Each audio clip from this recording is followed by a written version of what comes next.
Welcome back, everyone, for another week of Finding Music. As always, we like to start off with our leadoff man, Fred Whitlock, who will lead off episode 710.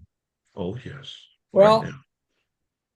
the first album I discovered this year that came out in January is a group, Dry Cleaning, and their new album, their third album, is called Secret Love, and their lead singer is Florence Shaw, and she does sing-song spoken word, uh, almost like Patti Smith, Nico, or if you remember Annette Peacock in jazz fusion. She's very unique, and her band backs her up quite well with guitar, bass, and drums. They swirl around her vocals quite well. This is kind of a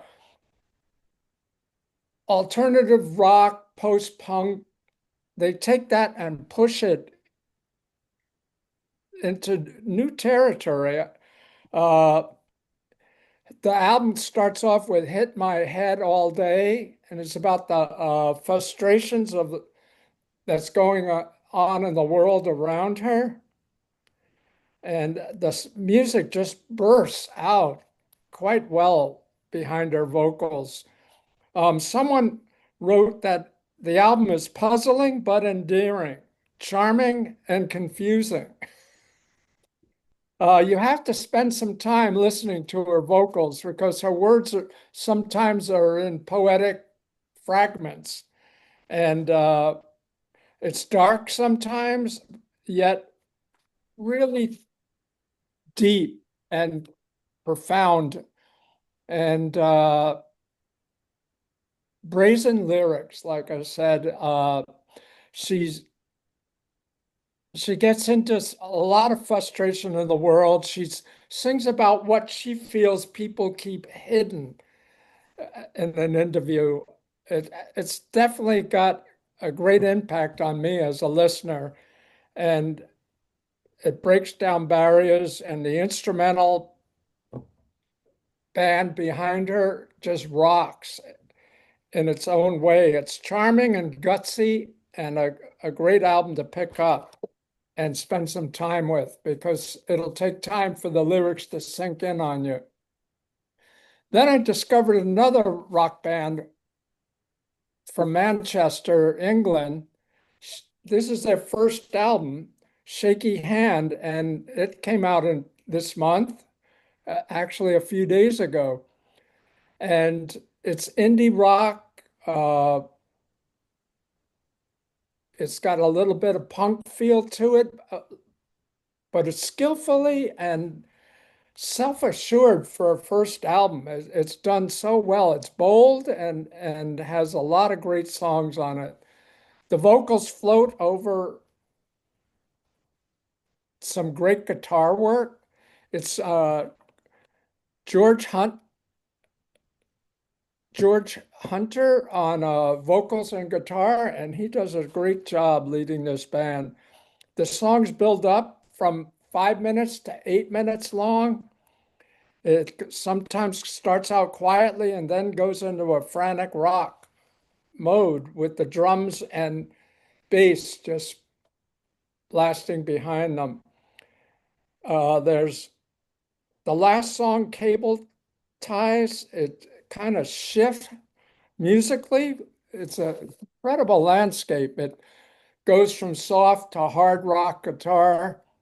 And listening to this album, you have to take it in more than once. And it's got that influence of 90s indie rock, alt rock. And I would say for a first album, this is really grabbed me.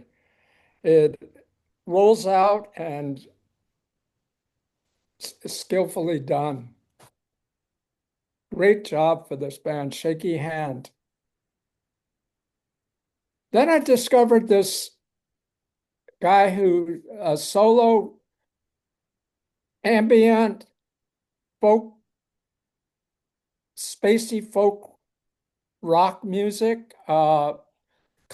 COLESON Dilbert, Dilbert. He's got several EPs out, but the last two that came out is two times alignment and two lines alignment and wallpaper torn down. And like I said, it's ambient. He has some guitar in there, acoustic, and a lot of keyboards, a lot of synthesizers, layers of music come out, and his voice is arranged over that. It's dense, and if you like ambient rock, electronic music, you'll like this guy. He has a real good touch to his songs. Uh, Wallpaper features his guitar a lot, and it's experimental.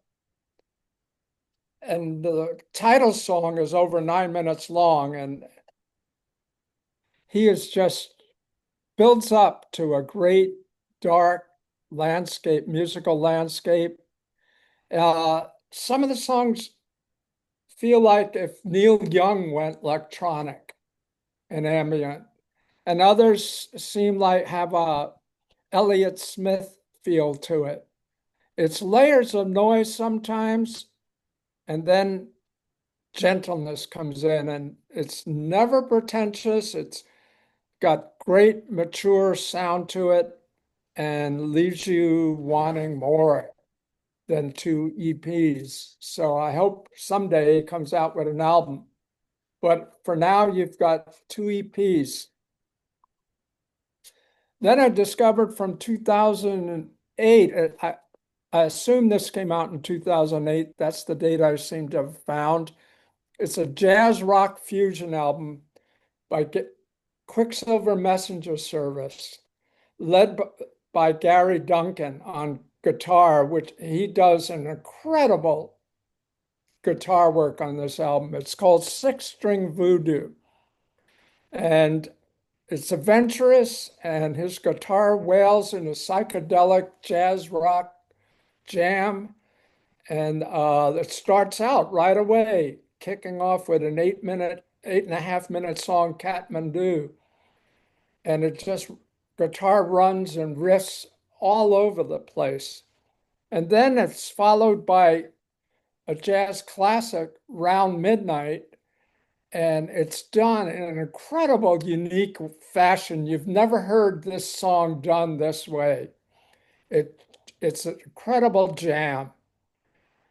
And then he does a boogie called Baghdad Boogie, and the guitar is elaborate guitar work and just wails. And Gary Duncan really outshines himself on this album. I would